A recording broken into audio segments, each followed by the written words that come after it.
са бабите, без значение. Ние в тези момента замостим. Знаете ли колко хора се възползват от право на Албания? Знаете колко хора страдат от това на Албания? 800 хиляди малолетни, от които 200 хиляди изпитат да си става детска градина.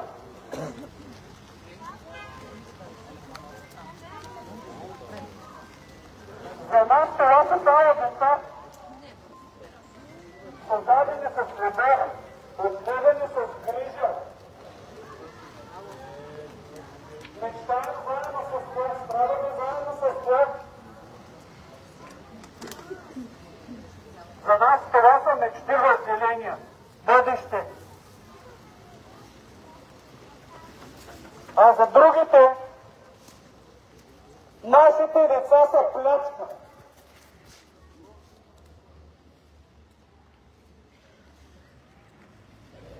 Ние ги отглеждаме. Раждат се. Почваме ги да прохождат. Почваме ги да говорят. И в един ден, събрание в който има разкладане до едно прекрасно място. Или дъще, като заведем на едно прекрасно място, където не децата с теб, там ще се играете, ще се смеете. А какво се оказва? Ние ги караме при някакъв педофили.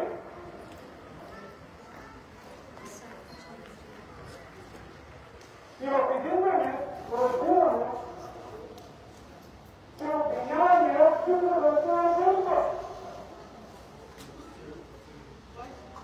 А жертвата се превръща в обвиняване. Жертва ни предвиждаме личници. В момента е разследване около 10 месеца. Това не е нормално.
Това е първият успех за тези, които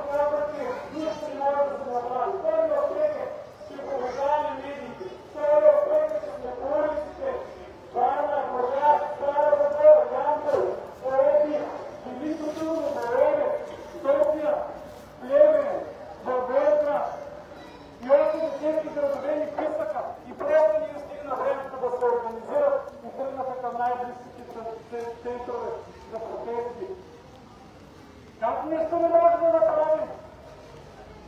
Да, ще поискаме видеоконтрол, който да обаче да бъде сигурен. Аз също съм против детето ми да бъде подложен на наблюдение или да бъде качан на социалните мрежи. Но за това пращаме институциите да измислят безопасен начин за нашите деца. Точно така. Искаме този регистър, за който всички политически партии в момента си правят пиар, да стане реалност. Значи, преди няколко месеца събрахме пак тук на протест и разбрахме, че има педофилство с 4-месечно дете. Това нормално ли? И този регистър още се бави. Ние искаме регистър на момента. Когато го отворим, да знаем на този адрес, където аз живея, или където моето дете посещава детска градина, училище или тренировки. Има ли педофили, за да зная как да реагирам? Това е поредният ни успех, защото ще го искаме и ще настояваме. Другия успех е, че вече делото не се разглежда в тази бездъхна сграда. Виждате ли? За една седмица колко успехи постигнахме. И все още има хора, които не вярват. Това нещо трябва да спре. И всеки един буден гражданин има задължение да подклажда будно общество без мълчание и страх.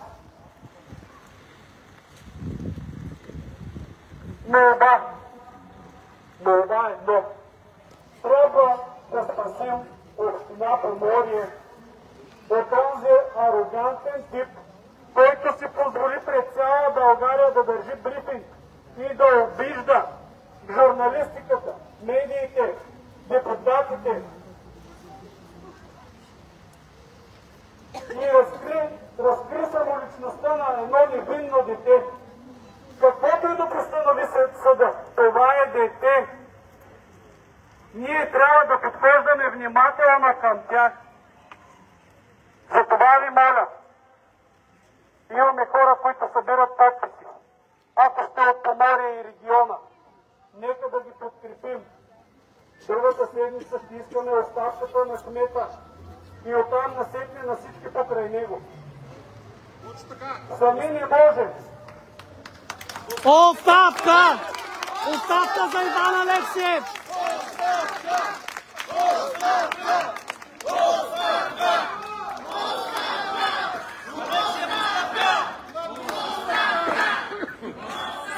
Той не е само кмет на община Поморие. Той е областен координатор на политическа партия ГЕРБ. И Бойко Борисов трябва да го свали от този политически пост и да свали доверието си от него. Защото той не е само кмет. Той е политически орган, лице. И той смята, че е институция по-висока от Народното събрание на Република България. Община Поморие, мутринската община, затънала в корупция и кражби.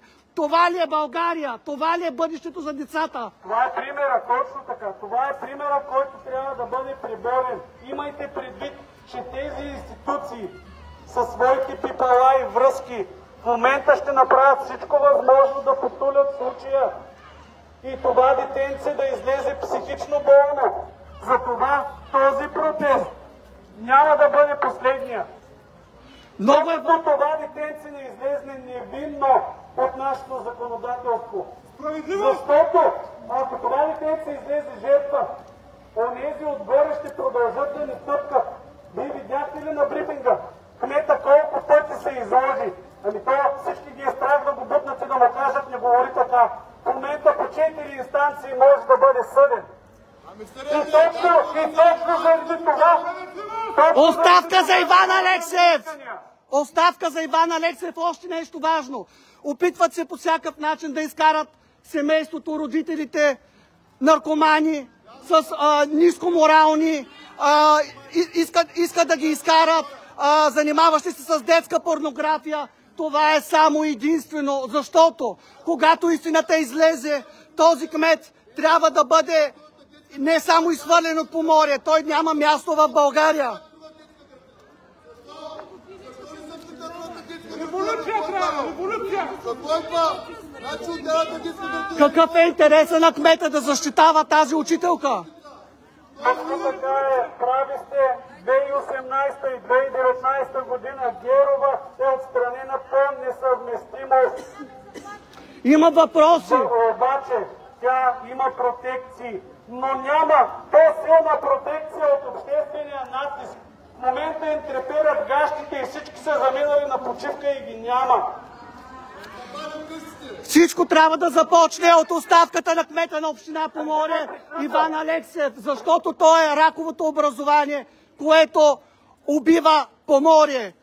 И това е резултатът. Педофилия в община Поморие, покровителствана лично от кмета и областен координатор на политическа партия ГЕРБ, покровителстван от бившият премиер и лидер на партия ГЕРБ Бойко Борисов. Казвам се Стоян Тончев и съм жертва на опити за убийство, включително побоища, които са документирани, включително и от Държавния департамент на САЩ и Съвета на Европа. Това е защото разкривам корупцията в община Поморие. Корупцията в община Поморие стигна до там да посегне до вашите деца. Оставка за Иван Алексиев!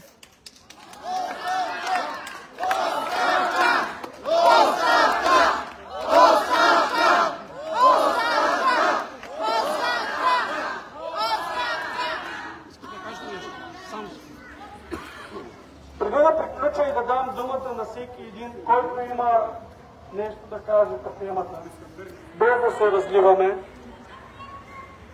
последен призив. Най-голямото предизвикателство от тук насетне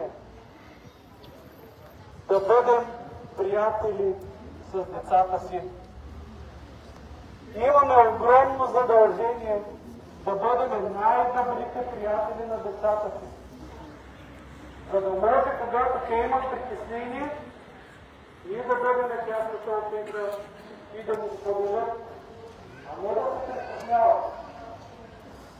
Затова, с това искам да приключа своята реч. Най-голямата трудност е тази. В днешно време, когато нямаме наистина време, това най-малко да говорим на децата. Време за тях, време за тяхното съществуване и време за бъдещето на България. Благодаря. Трябва защита и за истинските журналисти. Трябва защита и за истинските журналисти, защото видяхте какво е отношението на кмета на община Поморие към журналистката Тина Ивайлова. Дали била журналист, дали не била журналист. Ето, и аз съм журналист, собственик на сайта Либерта.бг и автор в сайта за разследваща журналистика Биво.бг. Вижте там разследванията ми за корупцията в община Поморие и за кмета на община Поморие. Защо е неговото отношение такова към журналистите ли? Защото той не обича истината. За него истината е неудобна, а истината води към корупцията в община Поморие, която има глава и пепела. Институциите трябва да работят. Вие виждате, че районна прокуратура Бургас обслужва покриването на едно престъпление. Това е факт. И вие го чухте на брифинга на прокурорката. Не случайно и главният прокурор го измести във Варна. Защото съдебен район Бургас е прогнит от корупция. И тук, в съдебен район Бургас, има зависимости между местната власт, магистратите и полицията, която се основава на зависимости и дарове. Даровете не са букети, те са пари. Това е истината.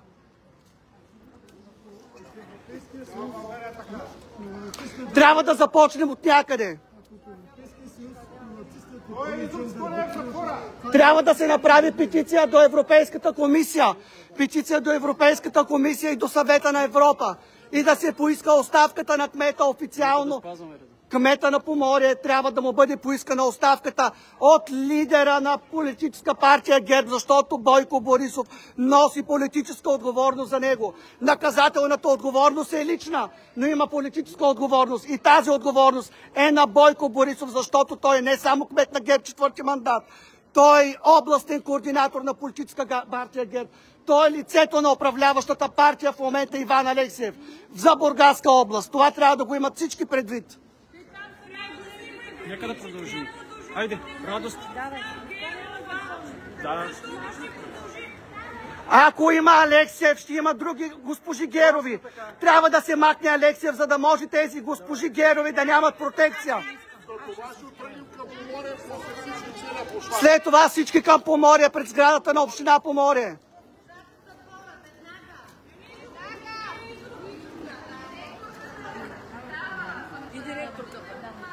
Здравейте, казвам се Милка Тодорова и заедно с моя... Изгледахте ли видеото на Тина Ивайлова, втората част?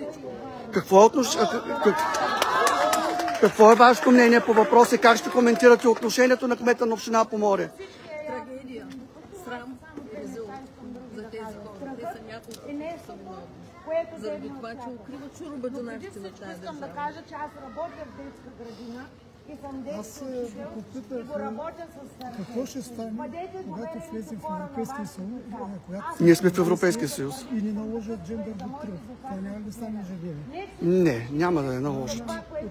Ние сме в Европейския съюз. Искам да ви кажа, аз след като изгледам репортажа на кмета на Поморие, публично в Фейсбук написах: аз отказвам кмета на Поморие да ме защитава, защото той казва, че защитава всички български учители.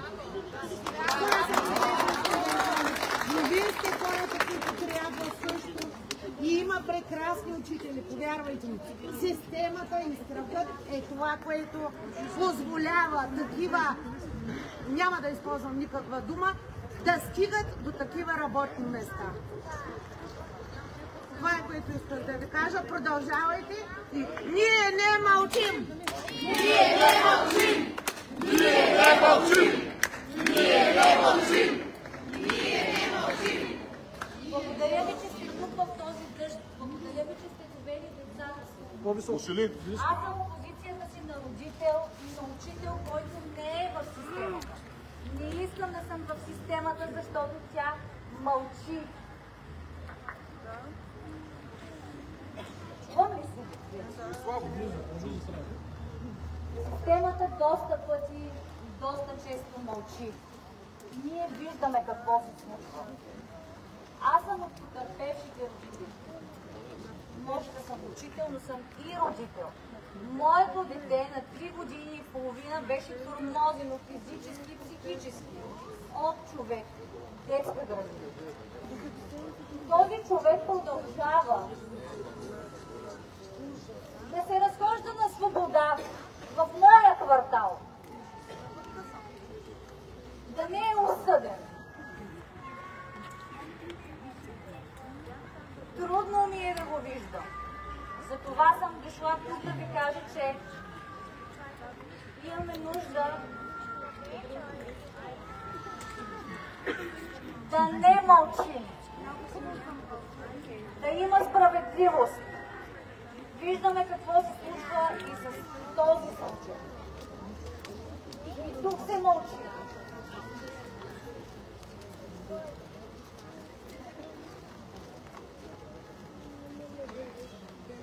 Какво ще призовете?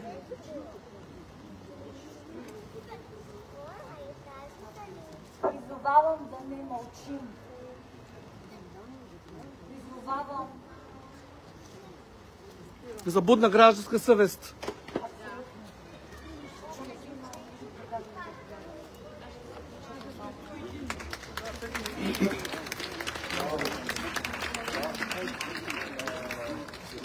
Нещо много важно ми направи впечатление.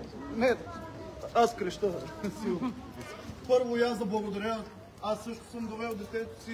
Виждам, че доста хора са довели децата си. Няма да говоря конкретно за случая, понеже всички тук сме на едно мнение.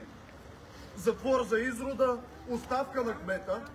Това всички го знаем. Нещо... Казвайте му името, да се знае. Иван Алексиев. Виждам, че БНТ са тук. Видях журналисти от България Омега. Не видях. Види ви? Нова телевизия. Използват репортажите на Тина Ивайлова. Не знам дали всички от вас знаят, но вчера Тина Ивайлова в YouTube публикува втора част от разследването, което не беше излъчено в Нова телевизия. След като те са излъчили първия репортаж, защо в момента не са изпратили журналист да отрази протеста? Защо след изявлението на кмета на Поморие медиите млъкнаха по този казус? 2 дни ни занимават с един законопроект, който е вкаран и оттеглен по 20 минути в централните новини. Слушаме глупости, а за този случай не се говори след изявлението на кмета на Поморие. Има ли политически натиск върху двете най-големи национални медии? Те не отразяват най-големия протест по случая в България. Има ли политически чадър над педофилията в Поморие?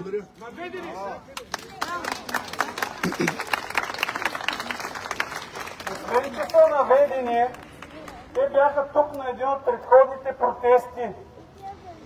Естествено, мен не ме притесняват. И аз ги посочих и им казах, че заради тях площадите са празни. Защото има достатъчна информация и с тяхната сила тези площади може да не казвам голяма дума, но гърмят и после да горят. Дали аз съм причината, дето ги обиждам тук пред стотици хора, дали са тия, които им плащат, това са те. Полезните хора, които мълчат. Сега ще пуснем пак музикално оформление. Който иска може да остане с нас, който не се е разписал в подписката, нека да го направи.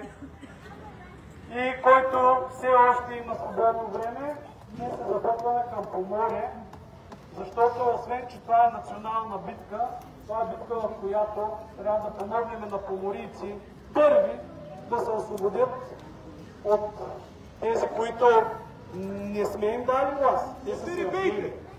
Да освободим града от Иван Алексиев! Оставка! Оставка! Оставка! Оставка!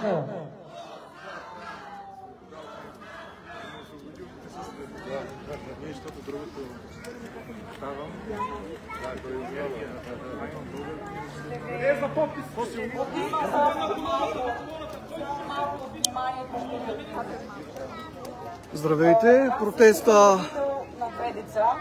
пред Съдебна палата Бургас продължава. В момента гражданите се разписват в подписката, която е национална, за защита на децата от педофилите, както и за оставката на кмета на община Поморие Иван Алексиев.